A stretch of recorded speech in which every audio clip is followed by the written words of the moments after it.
Taste the Daily. Vikravandi இடைத்தேர்தலில் பாமக வெற்றி பெற்றால் மட்டுமே முதல்வர் ஸ்டாலினிடம் 10.5 விழுக்காடு இடஒதுக்கீட்டை கேட்க முடியும் என பாமக தலைவர் அன்புமணி ராமதாஸ் கூறியுள்ளார். உங்க ஓட்டு மிக மிக மிக மிக முக்கியமான ஓட்டு. நான் இது திமுக கட்சிக்காரங்க சொல்றேன், அதிமுக கட்சி எல்லா கட்சியும் நான் கேட்கறது, இந்த தேர்தலில் மாம்பழத்துக்கு ஓட்டு போட்டு நம்ம வேட்பாளரை வெற்றி பெற வைக்க வேண்டும். காரணம், நம்ம வெற்றி வேட்பாளர் சி அன்புமணி அவர்கள் வெற்றி பெற்றால் அடுத்த மாதமே முதலமைச்சர் ஸ்டாலின் அவர்கள் வன்னியர்களுக்கு 10.5 இல்ல 15 விழுக்காடு இடஒதுக்கீடு கொடுத்தார். இதே ஸ்டாலின் நம்ம வெற்றி மூலமாக இதே ஸ்டாலின் அவர்களை அடுத்த மாதம் நம்ம இடஒதுக்கீடு கொடுக்க வைக்கலாம். எப்படி வைக்க முடியும்? நாம் வெற்றி பெற்றால் தான் அது முடியும். நாம் வெற்றி பெற்றால் தான் முடியும்.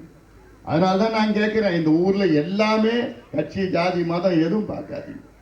இது நம்முடைய வாழ்வாதாரம், நம்முடைய மான பிரச்சனை, நம்முடைய முன்னேற்றம். Taste the Daily.